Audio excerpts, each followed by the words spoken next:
Once upon a time, in an era long past, there lived a teacher who had 30 students under his tutelage, teaching them the art of reading and writing. These eager children arrived at school at the crack of dawn, carrying their packed lunches, and remained there until nightfall, diligently studying. Except for Fridays, they were denied the luxury of play. In those days of yore, when primary and secondary schools did not exist, children learned the alphabet, the magic of reading and writing, and the verses of great poets. Within these hallowed school walls, there were no bells for frivolity, no games, no sports, and no concept of summer or winter vacations. Education was a solemn and arduous affair. The teacher maintained a stern demeanor, forbidding laughter and loud voices, molding the children into well-mannered individuals.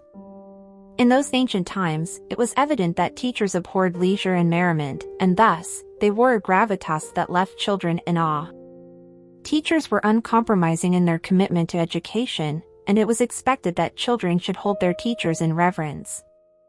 Whether this method was right or wrong, it simply was. Among these students, some yearned for the freedom to play, anxiously awaiting holidays and the New Year's break. In the vicinity of our story, only 2 schools existed, each presided over by a learned schoolmaster. One was hailed as the esteemed schoolmaster, while the other was known as the elderly schoolmaster. One fine morning, a student of the elderly schoolmaster's witnessed the students of the esteemed schoolmaster frolicking in the alley. The curious student inquired, "Why haven't you gone to school?" The children replied, "The esteemed schoolmaster is unwell and has suspended classes for 3 or 4 days." The student then went to school and, when the elderly schoolmaster momentarily left, he addressed the children. "Have you heard the latest news?" The children inquired, "What's happened?" "The esteemed schoolmaster's school is closed today," he declared. "Why?" the children queried. "The esteemed schoolmaster has fallen ill and cancelled classes," he explained. The children remarked, "It's fortunate that the esteemed schoolmaster is unwell, but the elderly schoolmaster is as immovable as a rock. He'll never fall ill, and will never have a day off." One of the more astute children suggested, "Listen, I have a plan. We can make the elderly schoolmaster believe he's unwell through subtle suggestions and insinuations." The children responded, "That's impossible. Such a thing can't be done." The clever student asserted, "Yes, it can be done. I have a solid plan, but the condition is that we all unite and speak in harmony. Today has already passed, but tonight I'll lay the groundwork, and tomorrow we shall all cooperate to suspend classes. For this to work, we must perform exceptionally well today, ensuring the elderly schoolmaster is pleased with our progress." That day, the elderly schoolmaster arrived, and the children studied their lessons with exceptional diligence. As night fell, they devised their strategy for the following morning. Since the elderly schoolmaster's house was adjacent to the school, he was typically the first to arrive, and the children resolved to gather at the school early. The brightest among them would enter first, followed by 10 others one by one, each executing their part in the plan. Finally, the remaining children would enter as a group, their message unified. The plan entailed approaching the elderly schoolmaster one by one, subtly implying that he looked unwell and inducing him to contemplate his health, planting the seeds of illness in his mind. The children gathered at the school's entrance the next morning. The cleverest student, the designated initiator, entered first, greeted the teacher, and remarked, "Elderly schoolmaster, I hope illness steers clear of you. You seem rather pallid today. Are you unwell?" The elderly schoolmaster responded, "No, I'm not unwell. Please, sit down and study. We will continue with teachings." However, inwardly, the elderly schoolmaster questioned, "What does he mean by pallid? Could you be onto something?" Subsequently, the second student entered, greeted the teacher, and observed, "It appears you're not feeling your best today. I pray for your good health, but you do look quite wan." Thank you. replied the elderly schoolmaster. But please, find your seat in the classroom. Nonetheless, he couldn't help but ponder. Why do they all keep mentioning my pallor? Perhaps I'm mistaken in dismissing their concerns. A third student entered, greeted the teacher, and inquired, Teacher, why does your complexion seem off today? Could it be a cold? I wish for your swift recovery.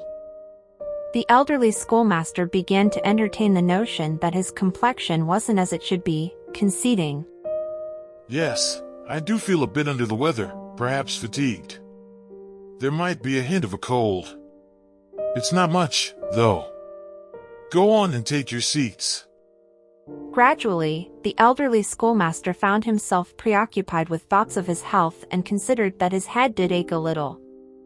Though he wasn't genuinely unwell, he persisted with his teaching duties. One by one, the students followed suit, each echoing the same sentiments. Eventually, the rest of the children entered together and reiterated their scripted concerns. Over time, the elderly schoolmaster grew increasingly convinced of his ailment, as thoughts and illusions of sickness enveloped him. His voice quivered, and he imagined his vision darkening and his hand growing numb. He muttered to himself, Today, the children have all observed my illness, and they mention it. Yet my wife didn't inquire about my well-being this morning. Neglectful, she is. Subsequently, the elderly schoolmaster rose from his seat, draped a blanket over himself, and exited the classroom, heading to his room in the adjacent house. It wasn't far-fetched for him to admonish his wife, exclaiming, Do you see how unwell I am, and yet you didn't inquire? Even the youngsters detected my malaise, but you remained oblivious. You're an inattentive wife, indifferent to my health. His wife, unperturbed, retorted, I didn't notice anything amiss this morning. It must have been minor. The elderly schoolmaster rebuked her, asserting, You are a negligent spouse, indifferent to my condition. These children, small as they are, recognized my ailment, yet you failed to do so. Now, make me comfortable in bed, for I desperately need rest. The pain is excruciating. Fearing for her husband's health, the wife swiftly complied.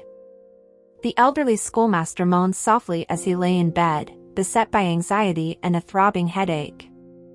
Eventually, he drifted into a deep slumber. The children, meanwhile, quietly crept into his bedroom. The clever student remarked to the elderly schoolmaster. The children settled around the room, engrossed in their books. Two of them confided in the clever student, this wasn't a wise plan. We've made the elderly schoolmaster genuinely ill, and we're still captive. You promised to close the school. The clever student responded. Now, let's gradually raise our voices and study louder. He gestured, and all the children increased the volume of their studying. The clever student then addressed the elderly schoolmaster in a tone that could be heard. Children, please study quietly for a few hours. Noise isn't conducive to the elderly schoolmaster's health, especially when dealing with a headache. It's best to keep things tranquil for the time being. The elderly schoolmaster, appreciative of the advice, commented, This student speaks the truth. Given my condition, it's best if you all take a break for a few hours. Let's see if I'm feeling better tomorrow. The students agreed, saying, Of course, elderly schoolmaster. We hope your suffering abates, and you recover swiftly. With that, they bid their teacher farewell and exited the room, delighted with the success of their ruse. Upon returning home, the children faced questioning from their mothers. Why have you returned so early? The mothers inquired. The children replied, The elderly schoolmaster is unwell and has suspended classes. However, some mothers were skeptical, fearing that their children had simply fled from school. The children reassured them, stating, It doesn't matter, go ask the elderly schoolmaster yourself. Word quickly spread among the children's parents and neighbors, prompting several to visit the school to ascertain the truth. After exchanging greetings, the clever student's mother remarked, "My husband is a physician, and I'll summon him to provide treatment." The physicians arrived, assessing the elderly schoolmaster's condition by checking his pulse and examining his tongue, but found no signs of illness.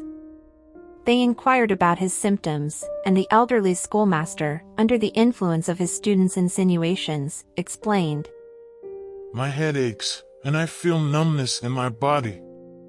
I'm in distress. If you could alleviate my headache, I'll rest and recover. The physicians, misled by their patient's words, prescribed medication for his headache. However, since the elderly schoolmaster was not truly unwell, the medication proved detrimental. Following the physician's orders, he abstained from eating, exacerbating his condition. He slept at home for several days until he eventually recovered. After a few days, when the children had grown weary of their leisure and the elderly schoolmaster had grown restless during his hiatus, he resumed classes and reopened the school. The proverb that children speak the truth found resonance in this tale. In the ensuing days, the children shared their story far and wide, revealing how they had manipulated the elderly schoolmaster with insinuations and illusions, feigning his sickness. Other children inquired, "How can you make someone sick with mere insinuations?" The students responded, Indeed, one day we united and devised this plan, executing it together while maintaining a united front in our words, until the elderly schoolmaster fell prey to thoughts and delusions. Gradually, the story circulated among other parents, reaching the elderly schoolmaster's wife, who relayed it to her husband. It dawned upon the elderly schoolmaster that he had fallen victim to insinuations and illusions, that he had not been truly ill, but had allowed his mind to deceive him. As a result, he had indeed fallen sick from the wrong medicine. Henceforth, the elderly schoolmaster vowed not to close school even if he fell ill, instead designating a substitute teacher. The school remained open, never to close again, and the children's clever ploy ultimately proved detrimental to them. In life, we often encounter negative suggestions from others, the doubts, criticisms, and limitations they attempt to impose on us. However, it is important to remember that we have the power to choose which voices we listen to and which ones we ignore. Instead of allowing negative influences to discourage us, let's focus on our own beliefs, strengths, and aspirations. By staying true to ourselves and pursuing our dreams with determination, we can overcome the limitations others may try to impose. Let us embrace a positive mindset, surround ourselves with supportive individuals, and trust in our own abilities. Ultimately, it is our own belief in ourselves that propels us forward and allows us to achieve greatness. So, let's tune out the negative suggestions and confidently pave our own path to success.